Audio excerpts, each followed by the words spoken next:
Assalamualaikum warahmatullahi wabarakatuh.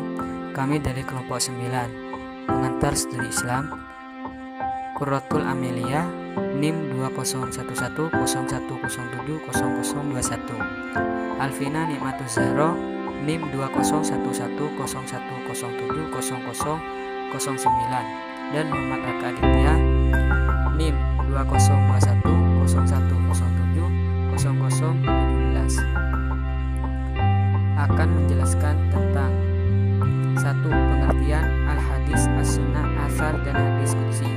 2. Fungsi hadis terhadap Al-Quran. Ketiga, sejarah pembukuan hadis. Dan yang terakhir, model-model penelitian hadis.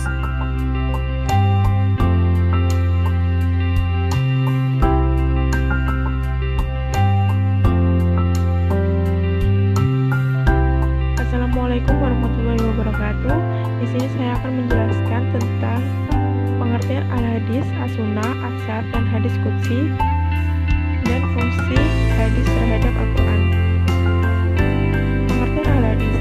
Hadis secara bahasa berarti al-jadid, yang artinya sesuatu yang baru. Secara istilah, hadis adalah segala sesuatu yang bersumber kepada Nabi Muhammad SAW, baik berupa ucapan, perbuatan, dan ketetapan.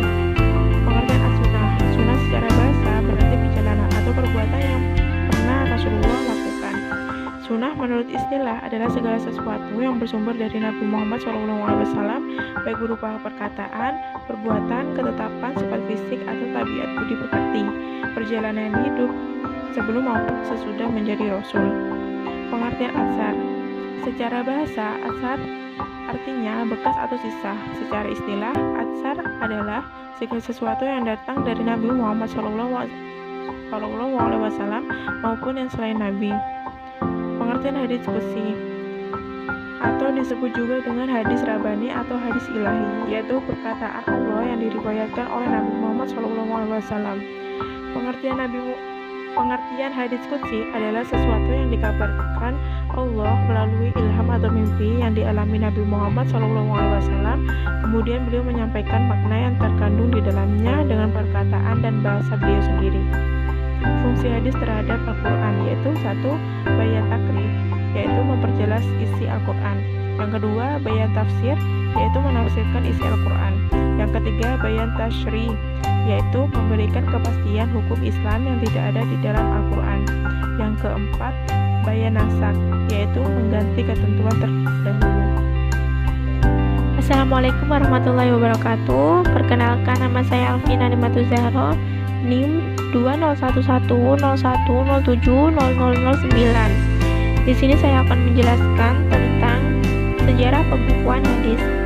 Pembukuan hadis dimulai pada abad pertama Hijriah, yaitu pada masa pemerintahan Islam yang dipimpin oleh Khalifah Umar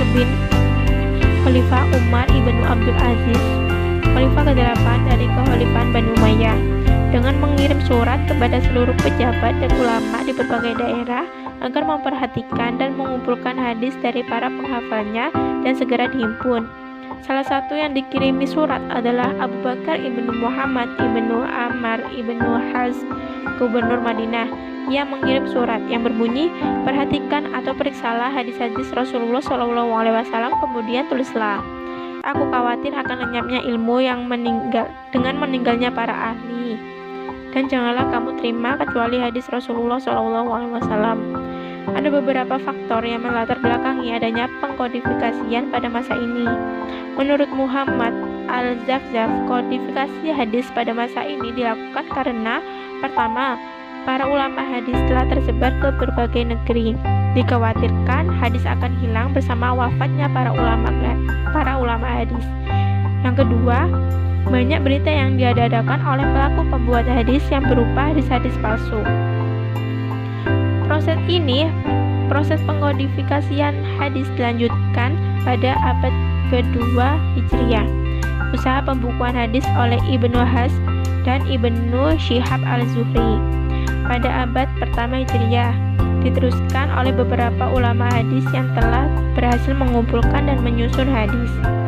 Selanjutnya, pengkodifikasian hadis pada abad ketiga Hijriah. Proses pembukuan hadis pada masa ini sangat berbeda dengan masa sebelumnya.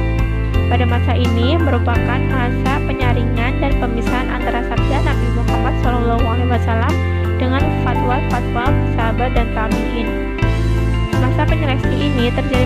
zaman Khalifah Bani Abbasiyah, yaitu masanya Khalifah Al-Ma'mun sampai Muqtadir sekitar tahun 201 sampai 203 Hijriah.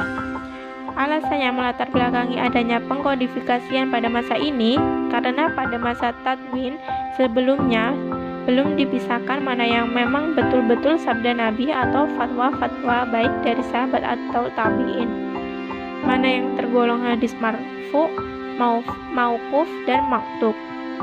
Pada masa ini juga disebutkan dan dimunculkan beberapa kaidah-kaidah dan syarat-syarat untuk menentukan apakah suatu hadis itu tergolong sahih atau dhaif. Selain itu, para periwayat hadis juga diteliti baik dari segi kejujuran, kekuatan hafalan, dan lain sebagainya. Ulama hadis pada masa ini hanya menulis dan mengumpulkan hadis Nabi yang disusun dalam kitab-kitab musnad yang masih tercampur antara hadis yang sahih, hasan, dan dhaif. Kemudian pada pertengahan abad ketiga Hijriah, bangkitlah ulama-ulama hadis untuk memilah dan menyeleksi hadis-hadis sahih saja. Kegiatan ini diawali oleh Ishaq ibnu Rawai yang dengan gigih berusaha untuk memisahkan hadis-hadis yang sahih dengan yang tidak sahih. Selanjutnya, kegiatan pemilihan ini dilanjutkan dan disempurnakan oleh Al-Imam Abu Abdullah Muhammad ibnu Ismail Al-Bukhari pada tahun 194 sampai 256 Hijriah dengan menyusun kitabnya yang terkenal dengan nama Al-Jami' Al-Sahih atau Kitab Sahih Al-Bukhari. Usaha Imam Bukhari diikuti oleh muridnya yang bernama Muslim ibnu Al-Hajjaj Al-Qushairi pada tahun 204 sampai 261 Hijriah dengan kitabnya Sahih Muslim. Pada saat yang bersamaan, Abu Dawud Sulaiman ibnu Al-Syi'at Al-Sijistani tahun 202 sampai 275 Hijriah dengan menyusun kitab Sunan Abi Dawud. Abu Isa Muhammad ibnu Isa ibnu Surah Al-Turmuzi tahun 207 sampai 279 Hijriah dengan menyusun kitab Sunan Al-Turmuzi. Ahmad ibnu Syuaib Al-Qurasani Al-Nasa pada tahun 215 sampai 303 Hijriah dengan kitabnya Sunan Al-Nasai. Kemudian Abdullah ibnu Muhammad ibnu Yazid ibnu Abdullah Al-Qaswini tahun 207 sampai 273 Hijriah yang dikenal dengan Ibnu Majah dengan hasil karyanya Sunan Ibnu Majah. Keenam kitab di atas oleh ulama hadis disebut Al-Kutub Al-Sittah.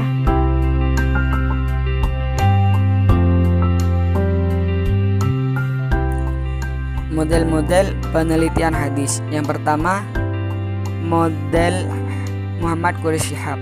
Penelitian yang dilakukan Quraisy Shihab terhadap hadis menunjukkan jumlahnya tidak lebih banyak jika dibandingkan dengan peneliti terhadap Al-Quran. Dalam bukunya yang berjudul Membumikan Al-Quran, Quraisy Shihab hanya meneliti dua sisi dari keberadaan hadis, yaitu mengenai hubungan hadis dengan Al-Quran serta fungsi dan posisi sunnah dalam tafsir. Bahan-bahan peneliti beliau yang digunakan adalah bahan kepustakaan atau bahan bacaan, yaitu sejumlah buku yang ditulis para pakar di bidang hadis termasuk pula Al-Quran, dan sifat penelitinya dalam deskriptif analitis dan bukan uji hipotesa. Yang kedua, metode Mustafa Al-Shibai. Penelitian yang dilakukan Mustafa Al-Shibai dalam bukunya itu bercorak eksploratif dengan menggunakan pendekatan historis dan disajikan secara deskriptif analitis, yakni dalam sistem penyajiannya menggunakan pendekatan kronologi urutan waktu dalam sejarah. Yang ketiga, model Muhammad Al-Ghazali. Penelitian yang dilakukan Muhammad Al-Ghazali dari segi kandungan termasuk penelitian eksploratif, yaitu membahas, mengkaji, dan menyelami sedalam-dalamnya berbagai persoalan aktual yang muncul di masyarakat untuk kemudian diberikan status hukumnya dengan berpijak pada konteks hadis tersebut.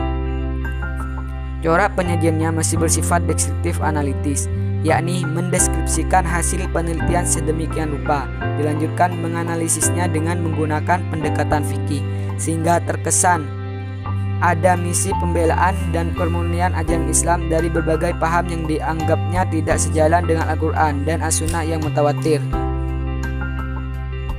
Yang keempat, model Zain